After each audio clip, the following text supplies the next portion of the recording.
I'm Reverend Paul Ashby, and tonight I'm preparing a special message for the friends and members of Richmond Beach Congregational Church. In terms of who we're called to be, we are called to be the UCC, the United Church of Christ. The United Church of Christ has stood in solidarity with the Black Lives Matter movement from day one. It is a part of our mission. It is a part of our ministry. It is a part of who we are as a people. Our very first mission fund that I will mention in next week's sermon, our very first mission as Congregationalists was to provide the funds to free the slaves of the ship on the Amstead. And that has been a part of our mission ever since. One of the things I'm most proud of about the United Church of Christ congregational tradition is after the Civil War, we planted 6 colleges in the South specifically for the education of African Americans. Now, why did a bunch of Northerners, a bunch of Yankee Congregationalists do this? Because Southern churches did not want Blacks educated. We are a denomination that has been on the cutting edge and the forefront of the civil rights movement and marched for civil rights in the 1920s, 4 decades before civil rights legislation. But recently, our hearts have been broken. Our hearts have been crushed by the series of events that continue to be in the news and continue to be disheartening.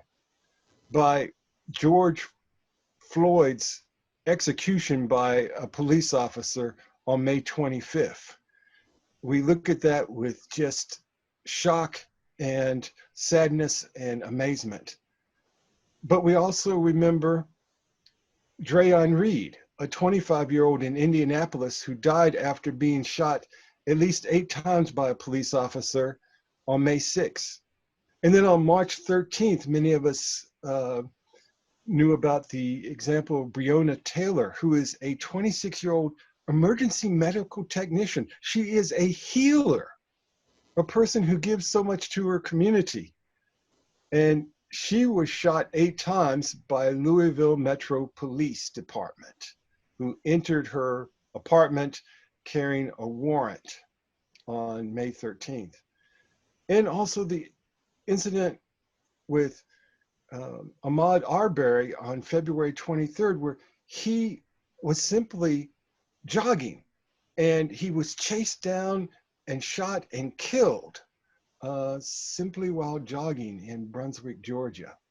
All of these things have created for our church members and for our friends and for our ecumenical partners a deep sense of anger, rage, and also at the same time an equal depth of feeling of sadness, of being overwhelmed, of feeling, yes, even helpless about what we can do. And this is a very difficult thing to deal with. The truth is, when we watch these videos of these police episodes, how can you feel anything but simple horror? Horror at what was done to these brothers and sisters. Horror at what was done without even being questioned by other officers present on the scene. We need to acknowledge the truth and the suffering of the pain of over 3 centuries of oppression for African Americans in our country.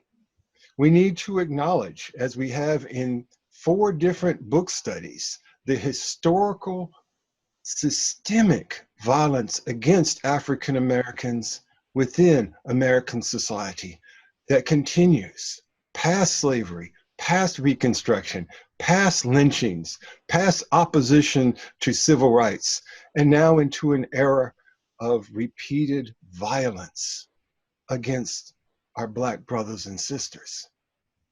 For many people, part of the present rage we feel is a deja vu horror. It was 6 years ago, in July of 2014, that Eric Gardner in New York City was strangled to death by a police officer as he said 11 times, "I can't breathe. I can't breathe." Next Sunday's sermon talks about the image of God in others. If we had the image of God in others, we would be incapable of such actions. I worked for just short of a decade in Tulsa, Oklahoma. Next year, next May, I hope to go back there again for the 100th anniversary of the Tulsa Race Massacre. It was a time in American history where the upper middle class neighborhood of 35 blocks, known as Black Wall Street, was destroyed by fire and by military action against American citizens in their own neighborhood.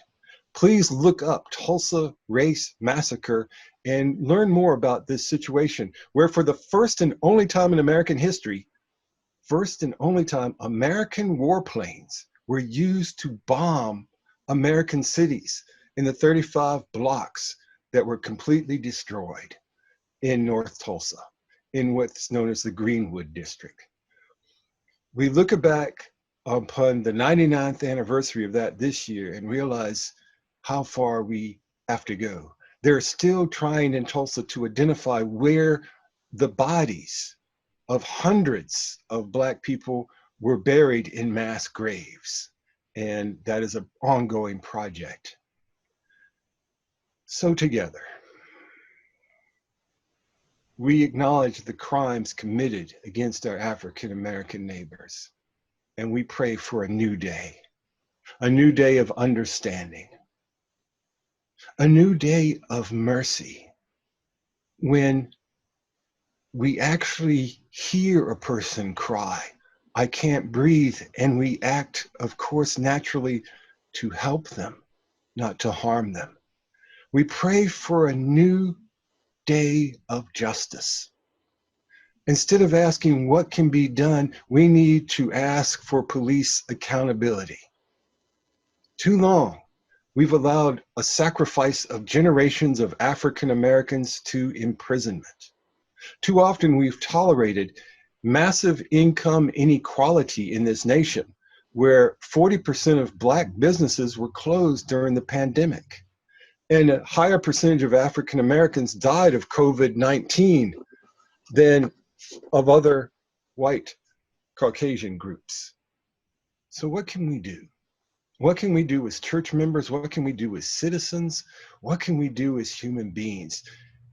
Some basic things. First, as a church, we must continue to support Faith Action Network that advocates police accountability and is working with the legislature in our state to bring about greater justice and greater mercy. And I am so grateful for their work and for our mission support of their work. Second, I would ask you, as I have done, to email the Department of Justice for an investigation into the deaths of George Floyd, Breonna Taylor, and Ahmaud Arbery. Send the email, send a letter, contact them so that they feel pressured to take some action towards justice. Third thing we can do is something I do every year to one of my favorite organizations: send a check to the Southern Poverty Law Center that is leading the way to combat hate crimes in the United States. That is a positive action we can take to support the good work. Finally, take time to get involved in anti-racism programs and groups right here in Shoreline. We are a community that is seeking to break down barriers of hatred and fear and division. It was 2 years ago, after an act of racism against a child at a grocery store, that I met with a community meeting and I suggested we have a concert to celebrate the gifts of diversity here in our community, in Shoreline, in Seattle. And we had a very positive event, a concert at Shoreline Community College to express the ways in which we are so enriched by one another. Let us do that. And also remember our African American brothers and sisters. Hold them in your heart. And yes, the time has come that we stand with them and yes, march with them peacefully and work with them to build a nation that truly can offer liberty and justice for all. Thank you for your time and attention and your ongoing work to add liberty and justice for all to the life of all Americans.